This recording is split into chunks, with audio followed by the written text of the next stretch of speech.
118. Now normally guys, like I said, I'd warm it up, but today's a big day. Today is a big day. Guys, before we get started, don't forget to comment, like, subscribe to the channel down there, I don't know where it's at. Turn on the post notifications because today is the day. Today is the start. I'm headed into work right now. I already got all the parts, everything ready to go. Gen 2, I was gonna say Coyote motor. Gen 2 Voodoo engine goes in the car today. Yeah, we're gonna do it. It should take no less than a day. And then I have the clutch, everything else there, and I'll show you guys when we get there, so stay tuned.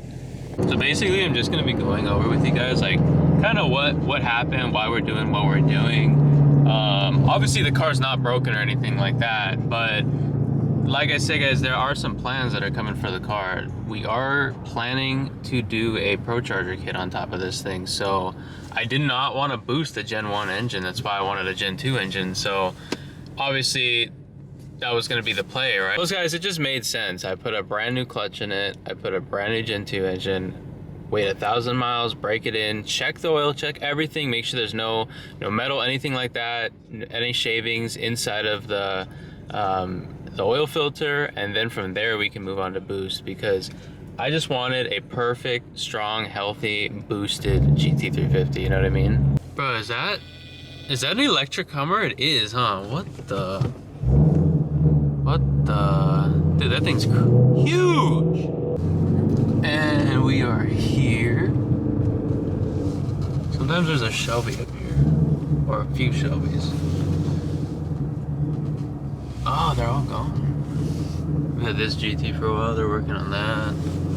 I don't know where am I the only one up here? Yeah, doesn't matter because they're about to take my car anyway. This Tremor's sick. I love Tremors, guys.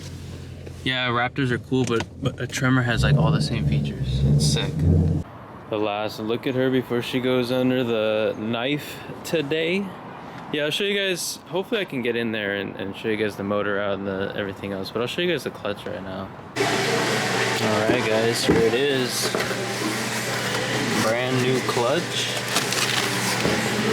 And a flywheel. Went with the McLeod RXT. This one's rated for 1,000 horsepower, so we should be able to handle some boost once this motor's broken in. Yeah, we got an updated wire harness right here for the oil pressure sensor, new belts, all new bolts, nuts, everything, all hardware. So we are ready to go. Oh, this thing is beautiful, guys. Brand new, out of the box. Gen 2 5.2 Voodoo engine. Here we got the updated oil filter housing. Thank God. This thing's looking nice. Alright. There she is. She's out. Alright guys, so here we have the Gen 1 motor out. Butted up with the trans still. We're gonna pull that off. We're gonna throw the McLeod clutch on top of it afterwards. As you guys can see here, Gen 2 motor right there ready to go. So pretty much what happened with this motor, we just found some oil inside of cylinder 7, and then it scorched cylinder 7 a little bit, but not enough to misfire or anything like that. So we are pulling it out and putting a Gen 2 motor in here, like I said. But yeah, we're gonna be putting boost on this thing here in the next probably 1,500 miles once everything's broken in and ready to go. Make sure everything's good. I'm not sure what headers I'm gonna do for it yet, but we will be putting headers on it. So stay tuned, guys. I'll show you guys the break-in later on. All right, motor's up, tranny's back on. Everything's buttoned up and ready to go, and just waiting to put it back in tomorrow. So as you can see here, she's heartless for now, but we'll have it back together tomorrow. Alright, we got everything in. Looking good. Looks like it was never touched. Never touched. Just finishing up adding coolant. Probably, you did the AC lines and everything already? Yeah, AC is already cooked. Nice, nice. About to have the first start on the new block. Alright, so you guys can see, this is the old engine right here. It's not too bad looking, but this is my old clutch as well. I'm actually surprised. I thought my clutch was going to be a lot more smoked out. But no, it's not bad looking at all. Probably put new plates, resurface the flywheel. But yeah, I'm going to keep this old one for a spare just in case I need it or anything like that. But here she is. Here's the old girl.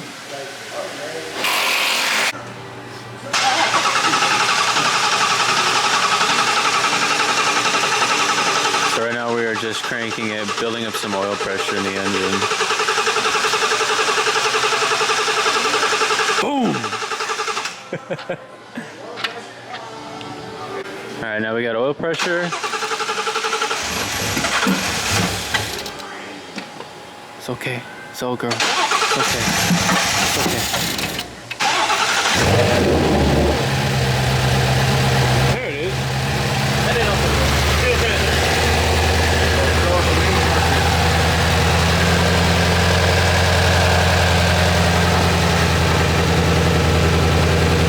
Alright guys, first startup since I got the car back to me now, so we're gonna see how it goes. Check it out. Oh, that is so smooth. Oh, I love it. Alright guys, give you guys a proper little cold start right here. Remember, this is the Gen 2 engine now. This thing starts up so good now. It used to like hesitate and kind of, I wouldn't really say it bad like sputter, but you could tell the difference for sure, like 100%. 100% you could. Alright guys, so I'm just gonna tell you pretty much like what happened with my car. No, the motor didn't blow up, but cylinder 7 did fail. There was a lot of oil that was inside of cylinder 7, causing my car to smoke during startups in the morning after oil was like seeping through and sitting in there. So it would smoke in the mornings and it would have a little bit of a hard time, I wouldn't say starting up, but kind of like getting itself going and like idling like once it was actually on. Oh, that's a dip. So it was having a little bit of issues when I would start it up. And also I noticed it would have hiccups randomly sometimes. When I was driving, I am not used to that clutch yet. It would have hiccups sometimes randomly when I was driving. Like it would kind of sputter sometimes at the top of, not at the top, but like in 5th gear while I was on the freeway. It would just kind of do like a weird like surge randomly here and there, and I knew something wasn't right, so I had them do a test at work. We did a compression test and everything. Everything was okay, but it was low on oil, and I was putting oil in this car like I want to say every week maybe. So yeah, I was putting oil in this car like every week. Oh shit. And it wasn't like a whole quart, it was like half a quart, but still, that's a lot of oil to be putting in the car.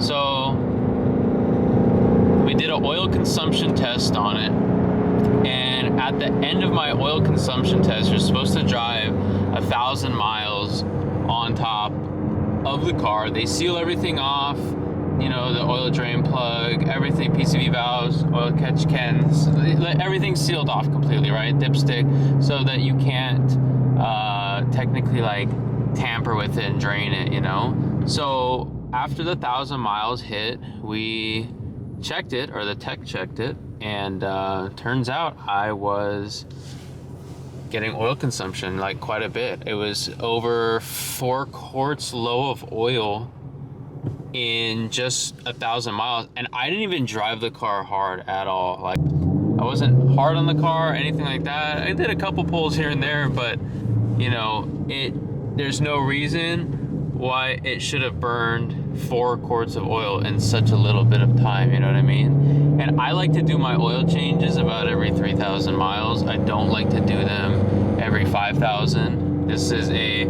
you know, it's a higher output engine. Like, this is gonna burn a little bit of oil. It's not, you know, it's not your Honda Civic, SI, anything like that. Like, these things burn some oil. They're kind of like a rotary. They like to be revved out, and they do burn a little bit of oil. So yeah, motor got replaced, and we are now currently sitting at, I want to say, 199 miles. So just about 200 miles right now on the new motor. It's probably gonna roll over here in a second. But yeah, we're at 200 miles on the new motor. There we go. And I have not gone over about 3,800 RPM. So I've been breaking this thing in at a good steady pace. This is a very bumpy road. And I'm gonna wait till 500 miles, then I'm gonna do an oil change on it, just to see like what comes out of it, and then I'm gonna do another 500 miles on it before I even like actually get on it, because I want this motor to be A1 100%. I don't want to have any issues with it whatsoever, because if there's any issues with it, then I know it was on me. It was from not properly braking in the motor, you know? Because eventually, guys, well, not even eventually, but soon, I plan on adding some boost to this car. So that's my plan with it. So what I did was I went ahead and went with the McLeod RXT clutch that you guys saw. I really like the clutch. It's just a little, it's either it engages or it doesn't. Like, the minute you let out, like, it kind of takes off and goes on you. So you just kind of got to be prepared for it.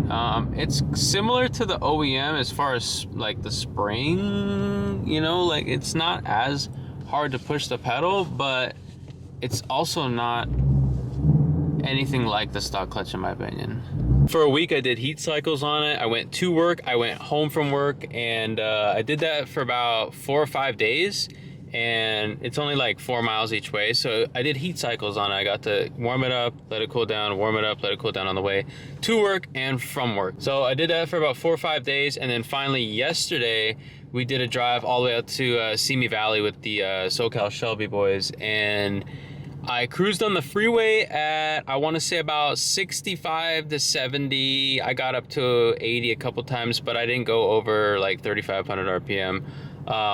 And I also, when I come up to a stop, I let the car actually use the engine braking to stop more so than using the brakes. The reason why I do that is because I want to let the piston rings seat inside of the cylinders correctly. I don't want it to be wearing down on it or anything, so I let it seat properly by coming up like this, letting the engine RPMs drop naturally, except for right there I got to brake obviously, but you get what I'm saying. You get what I'm putting them down, guys, you know? So with that being said, guys, I'm gonna keep you guys updated on the break-in with this, because we are supposed to be going to Vegas next month for Shelby's on the Strip, so that should be a lot of fun. Come with me on that journey. Also, next month is going to be Fabulous Fords. Should be another really good show. So if you guys have any questions, if you guys have a Shelby GT350, you guys feel like you're getting some oil consumption, anything like that, you guys have any questions, like I said, comment down below or DM me on Instagram. I have my Instagram at the beginning, at the end, and in the description of all my videos. So DM me, comment down below, let me know if you guys have any questions about oil consumption, things like that. If you guys want to know the proper procedure into moving forward, let me know and I can help you guys out. But come with me on this journey, guys, and I will let you guys know an update after my 500 miles on the car. Comment, like, subscribe to the channel, turn on those post notifications, and we'll see you guys in the next video. Peace.